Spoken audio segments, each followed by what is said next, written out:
Hey guys, and welcome back to the lecture portion, I guess you could say, of Chapter 18. So we already lectured and kind of discussed, for lack of a better term, horizontal and vertical analysis. And in our last video, we saw a demonstration of how to conduct that vertical and horizontal analysis. So now I kind of want to turn our attentions to another analytical tool that we have in order to assess how well a company is performing, and that's ratio analysis. Okay, so ratio analysis expresses the relationship among selected items that's in the financial statement data. Okay, so it's similar in a sense to vertical analysis, but now we're going to look at actually different items, and we're going to select certain items from our financial statements. So when we're looking at financial ratio, we have three main building blocks that we're going to focus on. Okay, that's liquidity, profitability, and solvency. Okay, so what that means is there's three kind of classifications of that of financial ratios. We can look at the liquidity of a company. And basically, what the liquidity ratios do is they measure any short term ability that the company has to pay its maturing obligations. And in addition, it demonstrates the company's ability to meet maybe any unexpected cash needs. Okay. The next classification we can look at is profitability. Okay. What profitability does is measures the income or the operating success of a company for a given period of time. Okay. And then finally, we have solvency. Solvency and liquidity are sort of similar. Liquidity looks at just the company's short-term ability to pay its obligations. Solvency looks at the company's ability to survive over a long period of time. So we're looking at long-term liabilities. And is the company solvent, meaning can it survive indefinitely, theoretically indefinitely?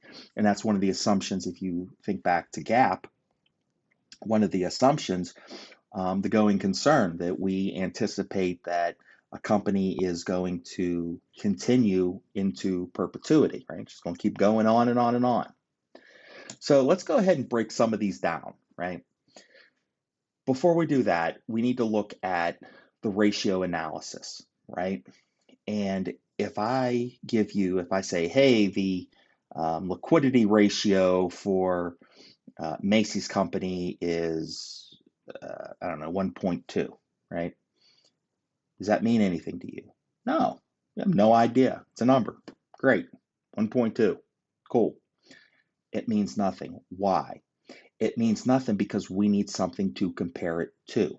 Just like in vertical analysis and horizontal analysis, vertical analysis, we had that base year that we can compare our changes to. And with the vertical analysis, we looked at one single item, right? Whether it was income or net income for the income statement, or whether it was total assets for the balance sheet. Okay. So by itself, the ratio means nothing. So we need something to compare it to. What can we compare it to? Well, we could do intra-company comparisons, right? We could compare our current ratio over a number of years and see how it changed, right? We can also utilize industrial averages, right? Like I mentioned in a prior video, Google Finance or Yahoo Finance, Standards and Poor's, Morningstar, right? They present industrial average information, right, based on the ratios of all the companies that fit that sector. Okay.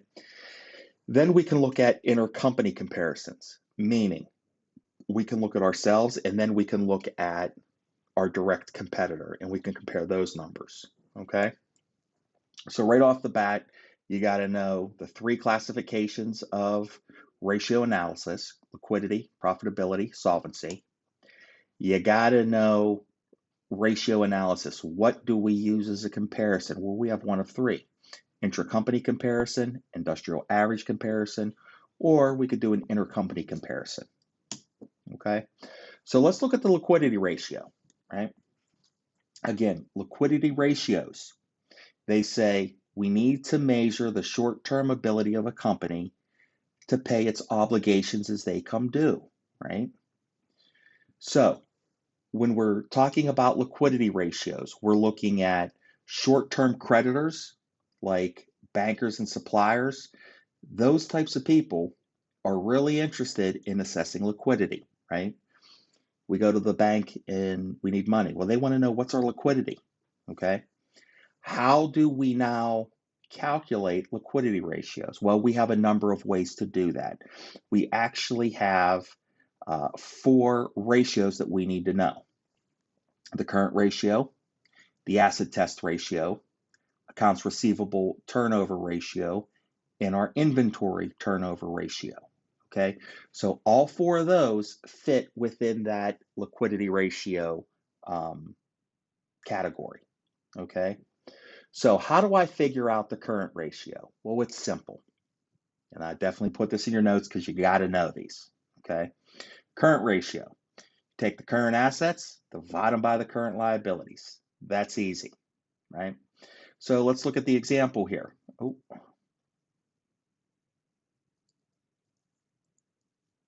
look at the next slide. Okay, so let's look at the current ratio. We're going to do it for each year. So for 2013, we want to figure out what is our current ratio. We take the current assets, which are $1,020,000, and divide them by the current liabilities, $344,500.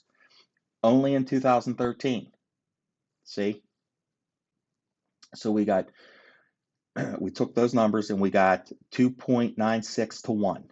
Okay. We do the same thing for 2012. So let's go back. 2012, our current assets are $945,000. Current liabilities are $303,000. We divide those, we get 3.12 to 1. Okay. What in the world does that mean? Well, that means that let's look at just 2013, the 2.96 to 1. That means that for every dollar of current liabilities, this quality department company has $2.96 of current assets. Okay. Notice they give us the industrial average. Industrial average is 1.7 to 1. So that means everybody that's in the industry of retail, it's a publicly traded company. We did some analysis on the industry as a whole, and we said that on average, for every dollar of current liability a retail company has, they have $1.70 of current assets to pay that liability. Okay, so we're going to compare this. How's the company doing? Well, based on 2013, they're doing pretty good, right? How do we know that? Well, we know the fact that there's 2.96 current assets to pay for every dollar of current liability. Okay, it's number one. We can also use a rule of thumb, right? We always want at least a 1-to-1 ratio, meaning for every $1 of current liabilities, we have $1 of current assets to meet those current liabilities. Okay, that's a rule of thumb, right? Anything above a 1-to-1 is good. But then we take the analysis a step further. We say, okay, well, let's compare it to an industrial average. Compared to the industry average, we're doing really well, right? The industry is 1.7 to 1, we're 2.96 to 1. Now let's compare our numbers with ourselves, meaning we calculated our 2012 current ratio, we calculate our 2013 current ratio. This would be an example of that intra-company comparison. Well, in 2012, 2012, we had, for every dollar of current liability, we had $3.12 of current assets. In 2013, we dropped a little bit, okay? Liquidity-wise, we're still strong, right? We're still strong because, number one, we have more than a dollar of current assets to meet a dollar current liabilities. That's number one. Number two, we beat the industrial average in both scenarios, okay? Comparing horizontally, looking at 1 year to the next, yeah, we dropped down a little bit, but is it that much of a difference? I would argue not really. There's a change there, but that's to be expected. You know what I mean? If it changed drastically, then we would need to look at our current assets, current liabilities. What's that trade-off? Okay. The next thing we have is the acid test ratio. Okay, the acid test ratio is again a liquidity ratio. However, the acid test gives us a more stringent view of current assets to current liabilities. So if you notice here, we have, notice what's highlighted: cash, short-term investments, and accounts receivable. Those are our acid assets, okay? So whenever you calculate the asset, whenever you do the acid test ratio, you don't use total current assets, okay? You only use cash, short-term investments, and accounts receivable. Inventory and prepaid expenses, those are not acid assets, meaning it's going to take some time to convert each of those into cash, right? Here, with picking cash, short-term investments, and accounts receivable net, that gives us a better inclination of the cash that we have on hand and what's going to be collected in a relatively short amount of time, okay? So again, the acid test ratio, well, we need to figure out what our acid assets are: cash, short-term investments, and accounts receivable. We add all those up and we divide by our current liabilities. If I were you, I'd commit that to memory, okay? So look at the example of the acid test ratio, right? For 2013, right, we took our cash, our short-term investments, our accounts receivable net, and divided it by the current liabilities. Well, in 2013, we have a $2 to 1, okay? Again, that means that for every dollar of current assets or current liabilities that we have $1.02 of acid assets to cover that, okay? This acid test is really important. The reason why is it measures immediate liquidity, okay? If we compare our acid test ratio to the industry, right? For every dollar of current liabilities that's in the industry, companies collectively, on average, have 70 cents of acid assets to cover a dollar liability. So if you notice, we're doing really good compared to the industry average. 2012, they did the same thing, right? They calculated 2012's acid test ratio. We got 1.34 to 1. Okay, that's I would argue that's significantly better than 2013 numbers, right? Our 2013 acid test ratio. But here we're comparing, in 2012, we're comparing it to our direct competitor, right? So this is an intercompany comparison. And we have 1.3 to 1. So again, for every $1, we have $1.34 of acid assets to cover that $1 liability. Look at Macy's. Macy's was 47 cents to 1, right? So we're definitely outperforming Macy's here. The next thing we need to look at is our accounts receivable turnover, right? And that has to go with liquidity. How fast are we turning over those receivables indicates how fast we're collecting cash from our credit sales, right? So again, you got to know this. How do you calculate accounts receivable? Net credit sales divided by the average net accounts receivable. How do we do that? Well, that's easy. Okay. Excuse me. Okay. So we take our net credit sales, which is, this isn't total sales, it's just credit, net credit sales, 2,097,000. And then we take the average of our net receivables. To figure that out, you take the ending year plus the beginning year balances of accounts receivable, okay? Then you divide that by 2.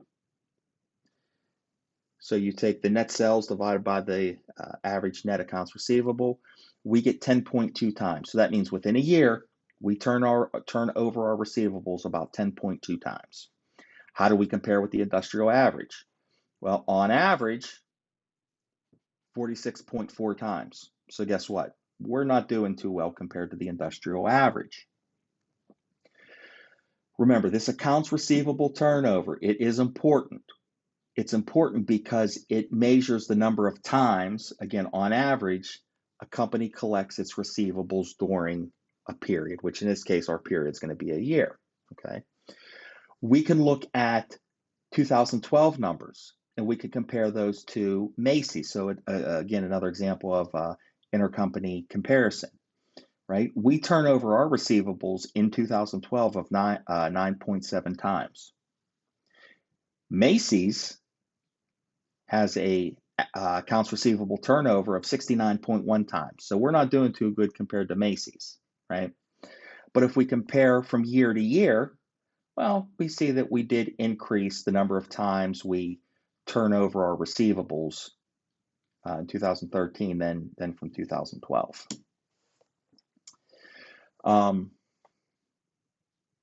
Okay, let's take it a step further, right? So we have our accounts receivable turnover. We can look at the number of times that we turn over our inventory. However, there is a variant accounts receivable turnover ratio that we can utilize. If we take the number of days in a year, which is 365, and divide it by our inventory turnover number, meaning the number of times that we turn over that inventory, that tells us the average collection period, okay? So notice where we started off. We calculated the accounts receivable turnover, 10.2 times. Great. We take it a step further and we say, okay, we want to see what is the average collection period in terms of days, meaning how long does it take us to collect on average, right? Well, on average, it takes us about 35.78 days to collect on the average account. Inventory turnover. This is identical to accounts receivable inventory turnover. When we're calculating inventory turnover, we need to take the cost of goods sold divided by the average inventory. If I were you, I'd put that on a note card, memorize it, know it, learn it, okay? So, how do we calculate average inventory? Again, it's the same way. Beginning amount plus the ending amount, divide both of them by 2, okay? So what we're looking at when we're looking at inventory turnover is how many times on average is our inventory sold, okay? So we can see that both 2013 and 2012 inventory turnovers are significantly lower than the industrial average and Macy's, okay? Again, when we're looking at inventory turnover, is 2.3 times bad? Well, by itself, I don't know. Single number, I have none to compare it to. I don't know. However, if we compare it to the industrial average, we see that on average, other retailers turn over their inventory 4.3 times. Okay, so it's almost double, really, the number of times that they turn over their inventory than than we do since we're quality department stores. One thing to kind of take into account when we're dealing with inventory turnover is what kind of product are we selling, right? Is it something that is perishable? If it's a perishable item, grocery store items, food, things like that, 2.3 times is not good. I would argue that 4.3 times inventory turnover is not good for a grocery store. But we're looking at, a department store, presuming they probably have like clothes and cologne and perfume and shoes, things like that. We need to concern ourselves with, are we buying too much inventory and not turning it over fast enough? We have to worry about our inventory becoming obsolete, right? Maybe it goes out of style. We're not turning it over fast enough. Okay. So again, we could take inventory turnover and we can look at a variant of inventory turnover and we can calculate days in inventory. So just like we could calculate for accounts receivable, the number or the average days of collection, we can calculate the average days that an item sits on inventory. Okay, we know we turn over our inventory 2.3 times a year, but we want to then look at it and say, okay, what is it in days? How many days does that merchandise sit on the shelf, right? And again, it's an average. Okay, so when we're looking at a variant of inventory turnover, that degrees or days in inventory, we take the number of days, 365 days, divided by our inventory turnover. So we see that on average, product sits on our shelves about 159 days. Okay. Now, is that good or bad? Well, compared to somebody else, we can make a better judgment, right? If somebody else has a lower amount, then obviously, or let me rephrase that, if our nearest competitor has a lower days in inventory, then we're not doing too good. But if we compare it based on the product that sits on our shelf, if it's milk, yeah, we got problems, right? If milk sits on a shelf on average 159 days before it's sold, it's probably going to go rancid before we even sell it. Okay. So just to review what you need to know, have down in your notes, commit to memory, excuse me, are the liquidity ratios, right? You need to know what they measure, short-term ability for a company to meet its obligations. What are the four ratios underneath liquidity? Well, we just covered those: current ratio, asset test ratio, accounts receivable turnover, as well as days in accounts receivable. We have inventory turnover, and we also have days in inventory, right?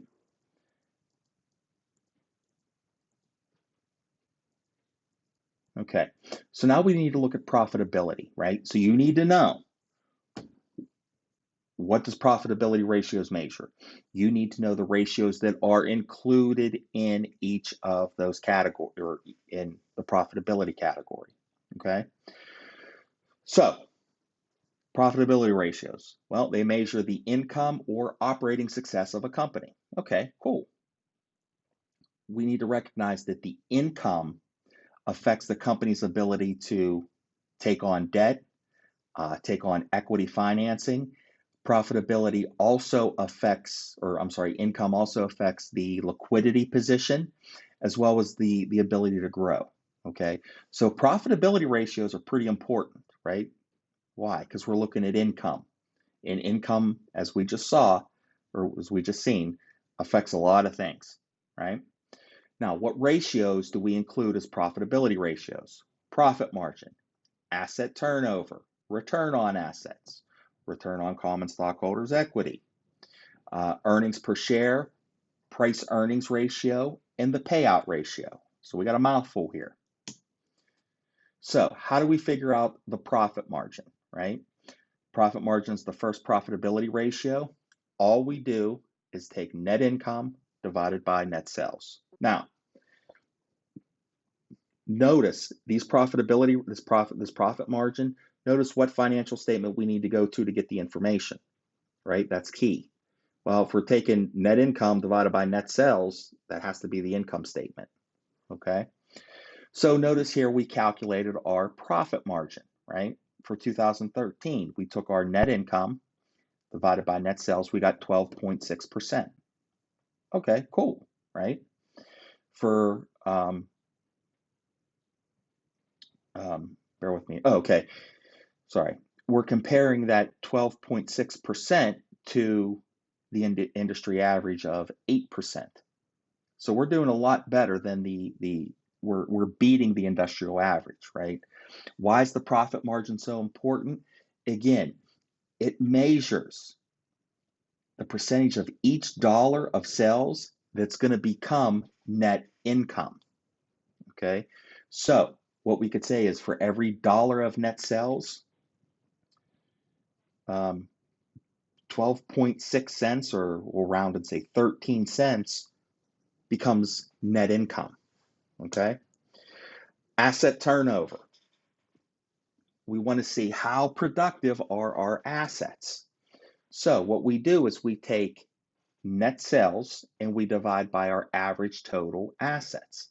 Now, to calculate asset turnover, you need an income statement and you need a comparative balance sheet. So how do we calculate asset turnover? Well, let's just look at 2013. We take our net sales, which is $2,097,000, and to that, we need to divide the average total assets. Again, what's the assets at the beginning of the total assets at the beginning of the year? What are our total assets at the end of the year? Add them up, divide by 2.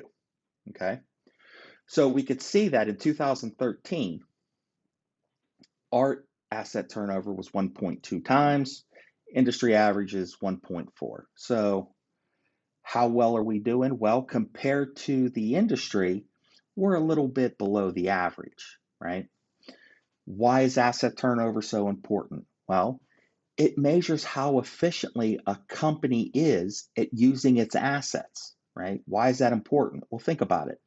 A company uses assets to generate sales. So the asset turnover ratio measures how effective that company is in using its assets so they can generate sales.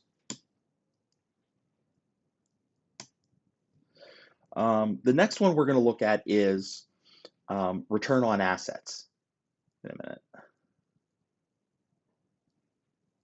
Hold on. I went way too far.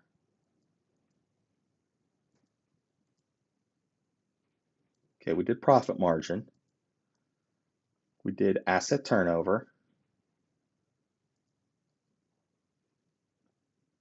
Okay, so after we have asset turnover, we can then look at what we call return on assets. How do we figure out return on? Now, there's a difference, right? Asset turnover says, how efficiently am I using my assets to generate sales? Return on assets is a little different.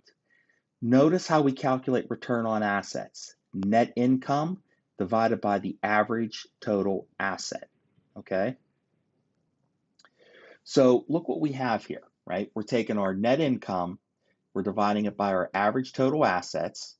Notice in 2013, we have 15.4%. How's that compared to the industrial average? Well, the industry average is 8.9%. So overall, we are more profitable, our company is more profitable than the industry average, okay? When we're looking at return on assets, we're measuring and we're taking the overall measure of profitability, right? Because we're using that net income number. The next thing we can look at is return on common shareholders' equity. We want to know from our net income, right? Let's look at the return on assets, the return on shareholders' equity, and the other one's what? Return on equity, okay? Notice what we're doing here, right? We're taking our net income and dividing it by our average assets. So we're saying based on our how overall how profitable are we? So we're basically allocating that net income to those total assets. We want to determine what return we're getting on those assets, okay? The inventory turnover, that just measures how efficiently we're generating sales, okay? So now we want to see, so we allocated net income to the assets to see what return we're getting on our assets. Now we want to see, okay, how much return are we providing to our shareholders, right? Because that's what accounting's all about, right? Why do we do accounting? Well, we need to keep track of the numbers, but the overall goal, again, is to maximize shareholder wealth. One way to identify or measure how well we're meeting that objective is to use the return on common stockholders' equity. We take net income, we divide it by the average common stockholders' equity. Okay, so we can see here that our net income for 2013 was $263,800 divided by the average common shareholders' equity. Again, you take the beginning plus the ending, divide by 2, that gives you your average. We see that 29.3% is our return on common shareholder equity. By itself, that number means nothing. Compared with the industrial average, we're doing pretty good, right? The industrial average is 18.3%. Now, what does this return on common shareholders equity show us? Well, it shows us how many dollars of net income the company earned for each dollar invested by the owner, okay? So for each dollar invested by the owner, that dollar, 29.3% of that dollar represents net income, okay? We could also do return on shareholders equity using preferred stock, okay? When we do this, we need to deduct preferred dividends from the net income. So we could see the return on common shareholders equity. Again, this is just looking at the preferred stock. We say net income minus preferred dividends divided by the average common shareholder equity, okay? Earnings per share, right? Super easy to calculate. How do we calculate earnings per share? Well, we take our net income, we divide it by the weighted average common shares outstanding, okay? What does the earnings per share measure? Well, it's a measure of net income that's earned on each share of common stock, okay? So we went from saying, okay, well, we have the return on common shareholders' equity. That measures how many dollars of net income is earned on a dollar investment, right? Now we look at earnings per share and we say, okay, now we're measuring the net income that's earned on each share of common stock, okay? Price earnings ratio, pretty easy to calculate. We take the market price per share of the stock, which we would need to get, and we divide it by the earnings per share. Well, we already calculated the earnings per share. So we see that our earnings or price earnings ratio is 12.4 times compared to the industrial average of 21.3. So we're not doing too good compared to the industry average. However, the price earnings ratio reflects the investor's assessment of a company's future earnings. So the price earnings ratio looks at the investor's perspective and what does the investor how does the investor anticipate the company's future earnings, right? Are they going to make more? Are they going to make less? What's our anticipation? Payout ratio, we take our cash dividends declared on common stock, divide by net income. Again, when we're looking at the payout ratio, that just measures the percentage of earnings that are distributed in the form of cash, okay? Now, solvency ratio. You got to know solvency ratios. What are solvency ratios? Well, it's a measure of the ability of a company to survive over a long period of time. So we want to know, is this company going to be around? What's the company's ability to be to be around for the foreseeable future? Well, we have two solvency ratios, debt to assets and times interest earned. Excuse me. Both of these ratios help us to understand the ability of the company to pay its debt, okay? So let's look at how do we calculate debt to assets ratio. Well, we got to go to the balance sheet. We take total liabilities, divide by total assets, okay? Again, when we're looking at debt to total asset ratio, we're measuring the percentage of total assets that creditors provide, okay?